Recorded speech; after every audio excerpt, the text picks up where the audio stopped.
All right, take three. So I wanted to talk a little bit about the Watchtower angels in the Enochian system, what they're used for, and how you can get their names from the actual tablet, as well as how they differ a little bit from the other stuff. They are basically considered directional, and sometimes those directions are associated with the four elements.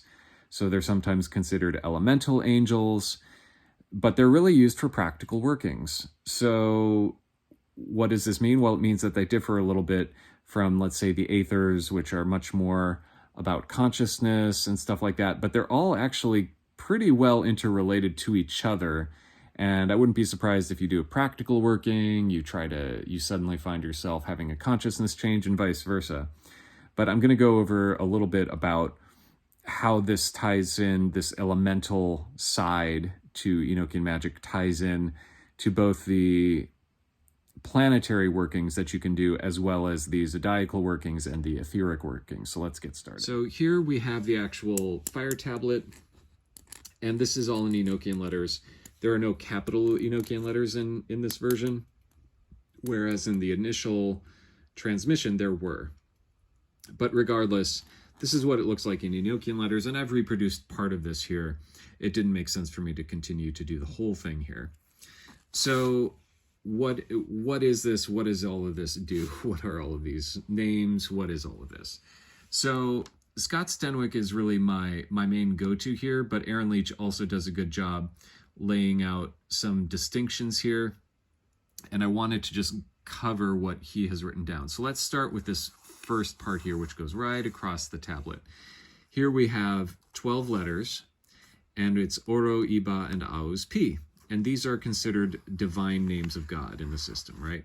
So you would call upon these three different names of God, and then you would have some more power and authority with which to call on other angels in the system. Now, another angel name that we get, which is right from this middle part here, I've kind of put a dotted line, is a name of Bata Eva, and I'll put that in parentheses and this in parentheses. And it's kind of tricky here because this is considered, in some of what John Dee has written down, a divine name, but in other versions of what he says, he calls it an angelic name. And I'm just going based on the Latin, but it's kind of unclear. So is this a name that is given divine authority because God is above?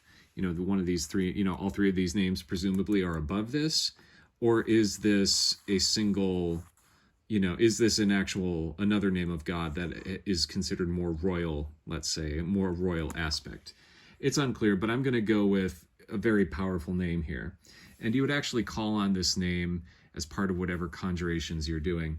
Now, the reason I'm putting these letters in parentheses here is because if you were to do a more peaceful working, and this is the way that Aaron Leach writes it out, you would do just this name. I'll put in parentheses, peaceful. Whereas you would use the other one if you're doing a more wrathful working, right? And we see this in other stuff, other traditions.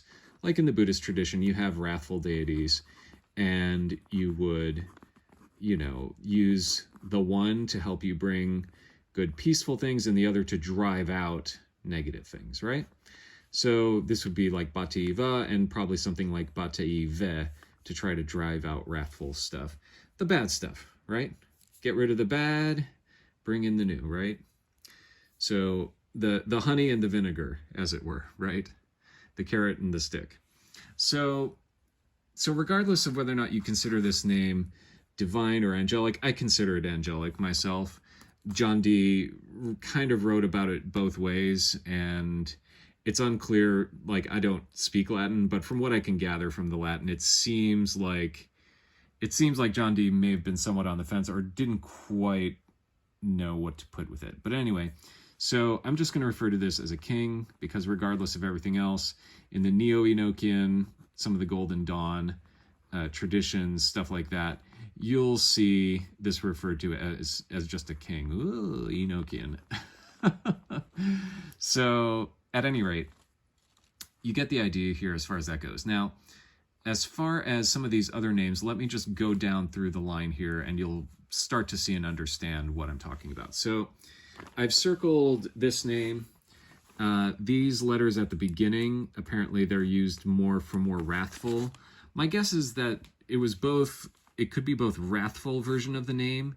So if instead of Abioro, Habioro, my guess is it's just more powerful, but regardless, you kind of get the idea here as far as what I've written down in terms of these names basically being like the same name. So I've used the 7-letter name, and I just stick with the 7 letters because, again, Enochian is very septenary. I love using that word. It's a 7-based system. So, okay, but what are they? What are these names? Well, these are names of elders. The Latin translates to either elders or seniors. So you would use these angels for knowledge and judgment in human affairs. Now, this is important because if you're using that, then all of a sudden you can use that for a little word that I like to call discernment, right? You're not sure what to do, where to go, who's telling you what. Then all of a sudden, okay, if I can use these angels, and by use I mean, request their assistance. Don't get overly, proud of yourself here, right? But asking them, requesting their assistance, use their services to get a better sense of how should I approach such a system, right? And notice, like, basically, if you were to combine all of these angelic things, every single power you could imagine, eventually you start, you basically start getting the powers of God himself. It's just that in this system, it's a little bit of a delegation. Okay, so regardless of how you think about it, I'm calling on this aspect of God, and then I'm getting that. Or if you're saying, God has created angels to do things for him, regardless, the main thing is that the way that this has been laid out is, okay, if you use these names, you'll get knowledge and judgment in human affairs. And, I sort of, put down the word discernment underneath that. And obviously, the big one that I always point to is, together all of that can be another way to request wisdom, right? Always, always, always put wisdom at the top of mind, because you don't know. But regardless, there are 6 names of these in all. I'm not going to go through all of these, but, you notice here that 2 of these angel names, especially, it gets pretty easy when you're looking at Ahaospi.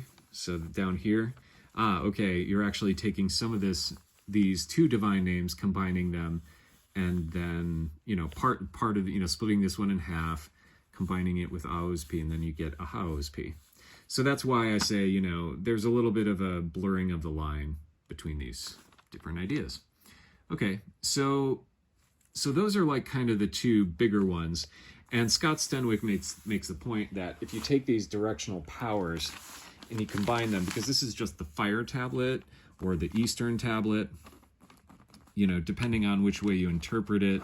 I mean, I think the colors are pretty obvious that East is also fire, because the angels actually said to make this red with the, green lettering. You can't see it too well, but this is actually a dark green, forest green.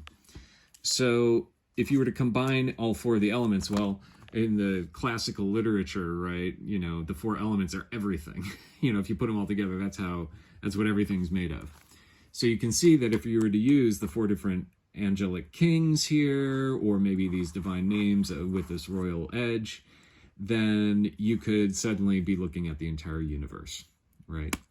So that's a pretty big deal. So combine them, experiment, right? That's what this stuff is for. Now, drilling down a little bit here, I'm going to talk about these angel names, and then I'm going to talk about the other divine names, and then I'm going to wrap up a little bit with a summary of how the 3-ish, 4-ish systems here all sort of work together. Okay, and I'm going to do that very hierarchically, so just get ready. Hold on to your hats.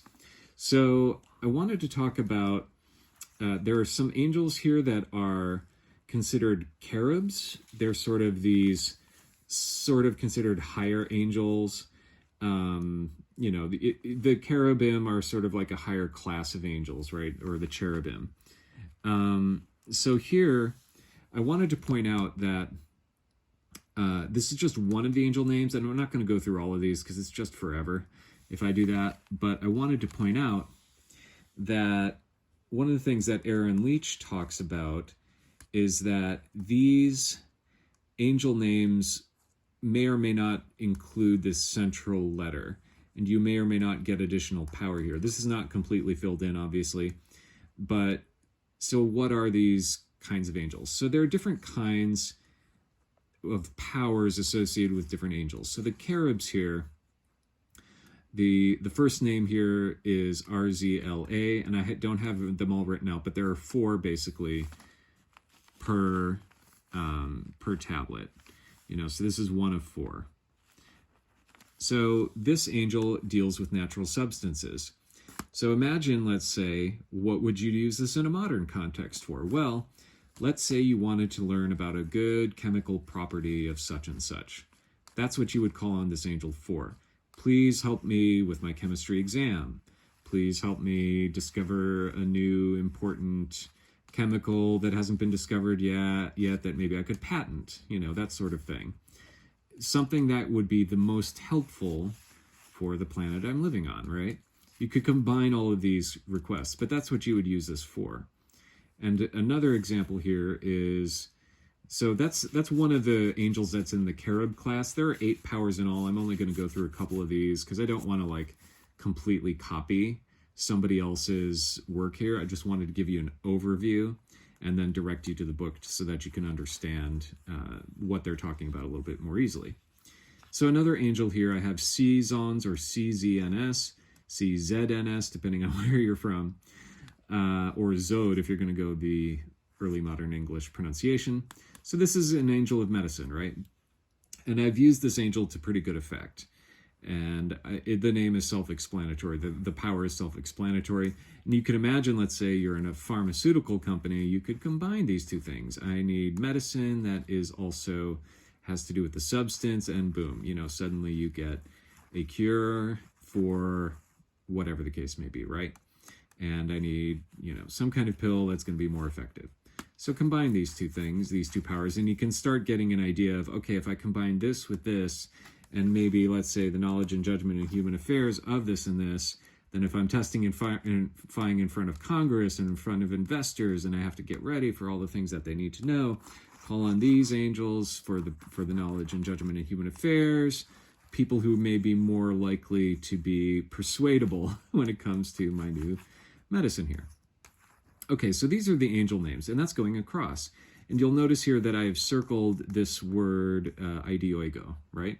So this is one of the divine names that you would call on to make your request with the associated angel that is associated with the certain power. Now, Aaron Leach and Scott Stenwick, both of them actually lay out which angels go with which, so I don't want to like step on their toes or go over something that they've already gone over. I do recommend going into their book because they list, there are 8 powers across the, 4 of them for the cherubs, and then for the so-called lesser angels, we just don't have like another term. They were just called angels of such and such. But for whatever reason, the Golden Dawn, they're just like, well, let's just call them lesser angels. Not that they're lesser as in bad, but maybe not as powerful as the cherubs. I don't understand it. I just would say it's a different class. I don't see any difference in power, but regardless, they didn't have a different name. Okay, so now I also wanted to point out that some angels, some of these names of God are actually combining these two different things. So at the bottom here, this is from the so-called Black Cross. It's actually, I try to show it here a little bit with my tablet here. I actually sort of duplicate this. So there are 4 names. There's, if you were to read this down, that's EXAARP, Exarp, Hakoma, and then from right to left, it's Nanta and Betom.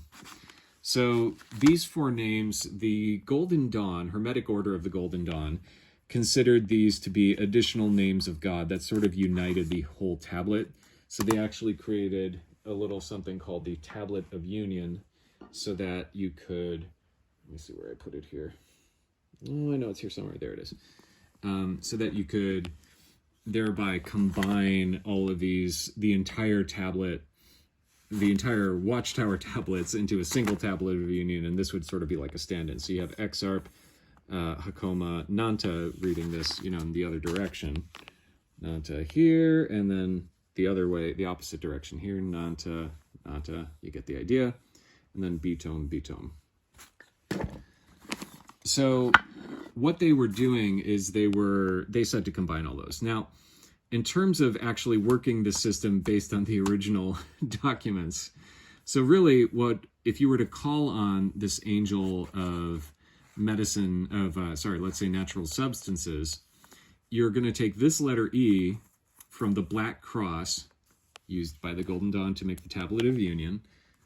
You would take this letter E, combine it with the RZLA, and you would have one of the controlling names of God, Ursla, right? And then you would take this letter from the letter M, also combine it with the RZLA, and you'd get Mersla or Marsla, depending on how you're going to pronounce it, right? Make a choice. Make a choice, go with it. Okay, so this is how it works, right? And you basically look up the power, let's say medicine, whatever the case may be, maybe a combination of powers once you have them all memorized, and think about what you would want to do.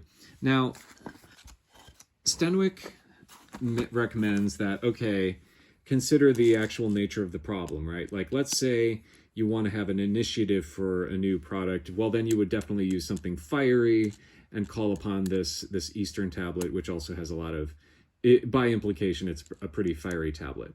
But if it's more of an intellectual thing, like what information do I need to do something, you would do the same thing except use, let's say, the air tablet.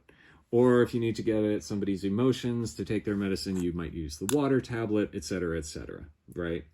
So, okay, you know, somebody who's stubborn doesn't want to take the cure until they realize, okay, they actually care about everybody that they love, you know, blah, blah, blah. That's theoretical. And obviously, you know, be careful about manipulating people with magic. I really don't recommend that at all. But you get the idea, right? Maybe it's a child. They don't have the faculties to realize they need to do something. Okay. So that's sort of, you know, it's a debatable line at that point, right? So, okay. So this is how it works. So you combine the powers and you do it like that. Now, the thing I wanted to show you really quickly is how this would work. So in terms of like getting the actual, how does this combine with the Aethers? Well, one of the parts of the earth name is Tahando.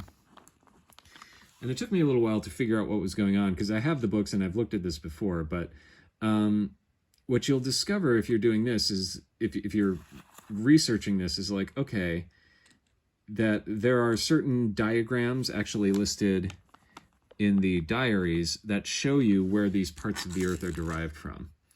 So this part of the earth, known as Tahando, I think it's in the Aether of Oxo, but you can look it up. You know, this is sort of an exercise for you to do, to really get your hands into this.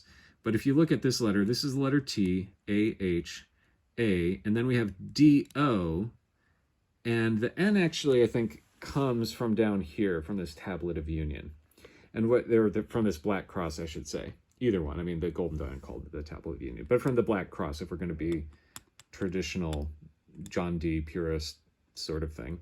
So that's where these names come from. And they're all actually, these parts of the earth are actually derived from these four elements, which kind of makes sense, right? Because the earth in John Dee's system is sort of shown like this, and then we have the Aethers above it. So this would be Tex, which is very much closer to this, and he actually divides this out. 1, 2, 3, and then obviously one more in the middle here. I'll just cheat a little bit and show it like that, okay? So this is the Aether of Tex, and the implication is fire, air, water, earth, okay? So, and then the rest of them are all sort of divided up by, you know, the different aether names. You know, I could go on and on, but this would be the aether of Rai, and so on and so forth. Now, but the whole idea here, right, is that these aethers, and I've shown this in a previous video, but like, you know, if this is our world, you know, and I could, you know, trying to draw it in here like that, but these are the heavens above. You know, they're like these little wormholes from, let's say, this aether down to Earth. You know, this would be one. This could be like text, and then we have another one out here. And here's another wormhole from the heaven down to Earth. And then we can have some, you know, use these like little puppet strings to try to influence an outcome on the Earth. So you can see here, okay, parts of the Earth. The Earth is made up of the 4 elements, you know, combinations of that. So then we can have, you know, if we have aethers that then suddenly come down and can act on that, you know, from this heavenly version of, or these heavenly assignments to the Earth, then all of a sudden we can make an impact on the Earth itself, politically, right? So, okay, so that's one thing. So just to like recap like how all of these are connected, and by the way, you know, if you look here, I put down the T4, and then here, let me find it here.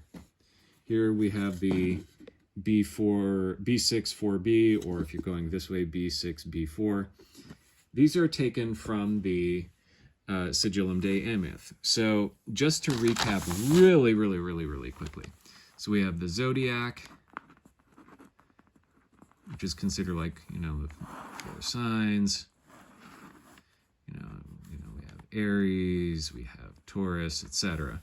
And there are angels associated with these kings, angelic kings of these, right? And these angels are actually who you call on to call on this, that, and the other thing, right? These actual wormholes to actually make certain influences that way. That's who you call on to actually have the parts of the Earth system. So this is sort of like a little bit of a capstone, you know, the Earth, Terra, by the way. I'll put in Terra just so it doesn't get confusing.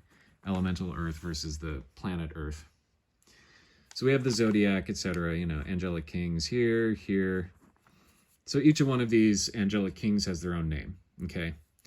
Then beneath that, you know, so this is like if you were looking from Earth way up into the heavens, you know, eventually you would see this entire thing. And I'm showing these as signs around a circle, but these are actually much more like little wedges of a lemon or an orange or whatever the case may be.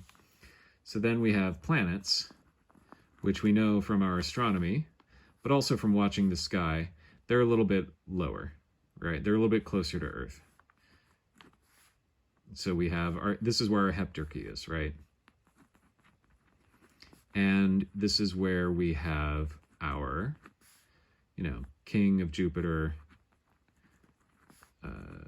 Jupiter,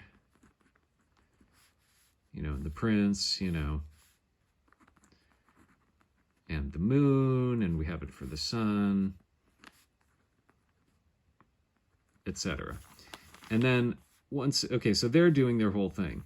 So a little bit closer to the Earth is we have the elements. This is actually, you know, what the Earth is made of. So if you think, and this is actually relatively close to if you're actually doing, you know, a sort of hierarchy of the, I have this mixed up a little bit, but that's all right. So if you're actually doing a hierarchy in terms of farthest away, zodiac is farthest away, then the planets, then the elements, right? So the planets are the first thing that Dee and Kelly came, you know, were working with. Then they have a huge other thing, a big interlude with Liber Loga. And then they are given this part. In terms of like working, sorry, let me spell this correctly. Loagaethh. And this real name is Amzes Nagesesharde. And this is sort of when you're getting into the source code. If you really want to do this, that's sort of shorthand. Really what this is if you get into this book here and the Book of Silvered Leaves, you are actually getting into the changes within your body and yourself that are actually allowing you to be more appropriately aware of your connection with the divine. So, but at any rate, that's sort of like its whole thing. This actually helps enable more powerful versions of working with each of these things. This is like a fundamental, this is like rewriting the rules. And because right now we're not very well aligned with everything, you know, in terms of like, if you haven't done all of this internally to your own body, to your own system, to your own consciousness, all of these are a little bit harder. In fact, I dare say a lot harder. But in terms of like the way that the watchtowers, so this is, you know, the Aethers, I don't know why I'm spelling it that way again.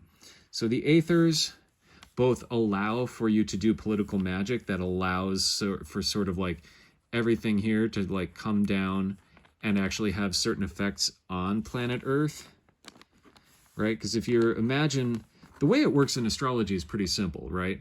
The zodiac, each of these signs has their own elemental nature. This is a fiery one. This is an earthy one. This is an air one, right? So the whole idea is that in the zodiac, each of these energies sort of get imprinted on people and events, you know, people throughout their lives. So, you know, I was born as a Taurus, so I'm always going to carry that solar sun energy, and because of other aspects of my chart, actually more fire comes through, right? But the whole idea is that the elements then suddenly come down and work their ways, and the planets also have their own elemental energies that come down, right? And eventually, you know, they're sort of through, it's sort of like if you've ever played pachinko, or if you've seen on The Price is Right, an American thing, you sort of see something going down and hitting, bringing various energies, and it all sort of comes down, works its way down like a river down a stream into a certain, into like, let's say an ocean, right? Or the rain comes down, causes a certain river to form. And over here, it's going through, that's probably not the best analogy. So imagine, it's more like heavenly energies that have a certain elemental flavor to them. And if it's, you know, if a planet is in, let's say, a fire sign, you're going to get more fire. If a planet is in an earth sign, you're going to get some earth. You're going to get that mix, and it's constantly changing whatever is emphasized based on where you are on the planet and stuff like that. But the whole idea here is that, you know, starting off from the furthest away, you have the actual heavens that are very fixed. These signs are actually, you know, known as, they used to be very much pegged according to what's known as sort of like the fixed stars. So if you look up into the sky, you have various constellations, right? And nowadays with there's a tropical versus sidereal. Tropical actually is much more just immediately focused on the actual location of the Earth based on the spring equinox, okay? But originally, if you think about it really initially, right, just a constellation, those stars are kind of more or less, with the exception of precession of the equinoxes, they're really, really fixed, right? So this is considered like, you know, way up there you get, you know, very stable, basically, idea of how the heavens look. The planets are less stable. They're sort of going across, they move about the sun. We can actually measure their movement pretty easily. And the slowest one is Saturn, the fastest one is the moon. You know, if you think of it, an astrological planet as opposed to an astronomical one. And then the elements, it's like, that can happen like in the course of whatever, right? I light a fire, things burn, that's done within the course of a day. Not even, in the course of an hour if I'm burning a piece of paper, right? Or a minute. So the whole idea, so just notice here that we're going from slow to a little bit faster to a little bit faster. but also easier to work with, a little harder, more difficult to work with.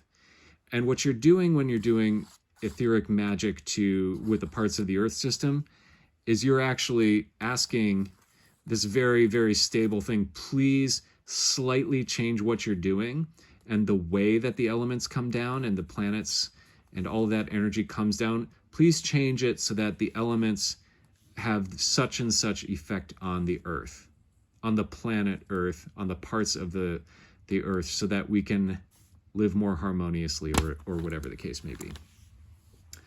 So just to wrap up, so I appreciate your hanging in there, but I just kind of wanted to show a couple of things. First of all, absolutely, the angels are there to help you out and to give you more of a practical working that you can do to help you along your way as you are developing your own consciousness, right?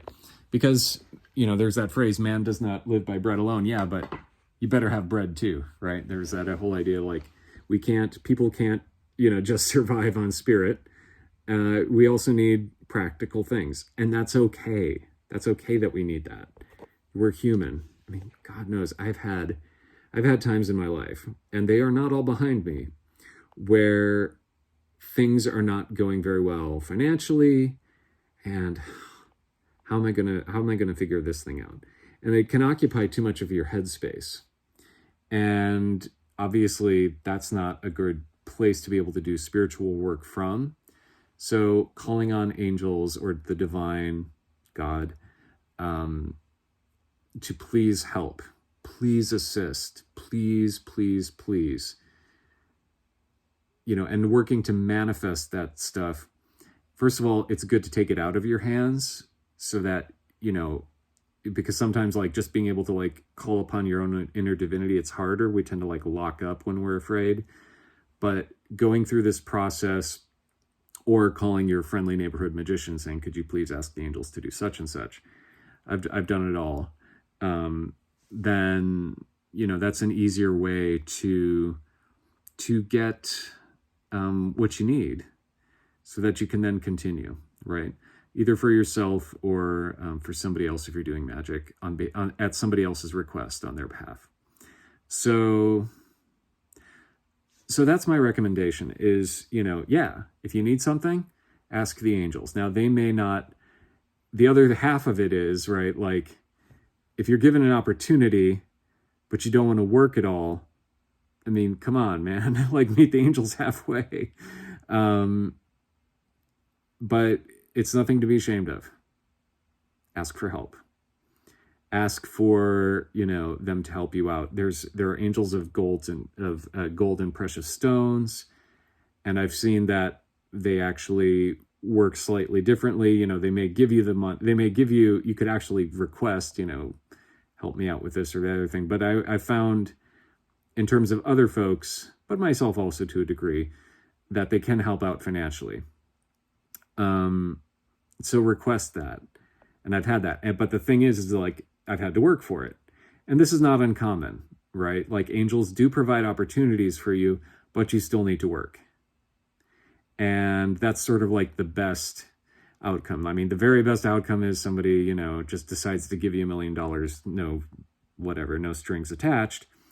But in terms of like how it generally works, the angels are going to do what's easy. They can only expend so much energy for you as one person when there's billions of people out there who are making all requests of all different kinds of spirit, who are all trying to like move certain things to get things done. And not everything, if everything were just immediately possible, then we wouldn't be living in the reality we're in. It's just how it is. So make your request, and there's a whole bunch of them. Medicine, obviously, if we want to feel better, we need the right medicine.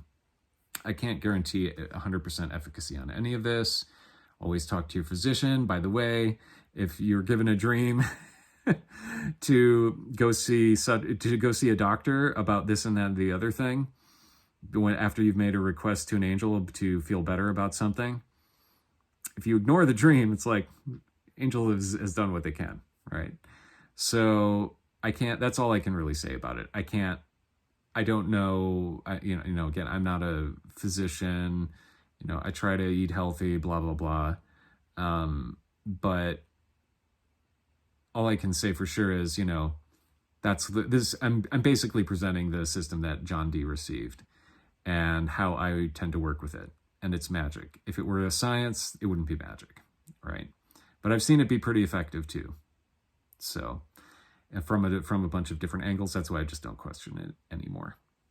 So that's it. So this is basically like the capstone intro to Enochian course, where it's sort of all connected.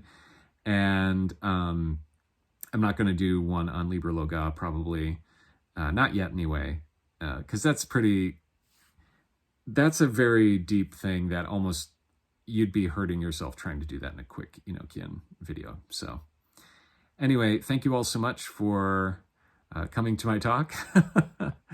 Love you all, and please enjoy the rest of the year. And I hope 2024 treats you all very well. All right, thanks. Bye.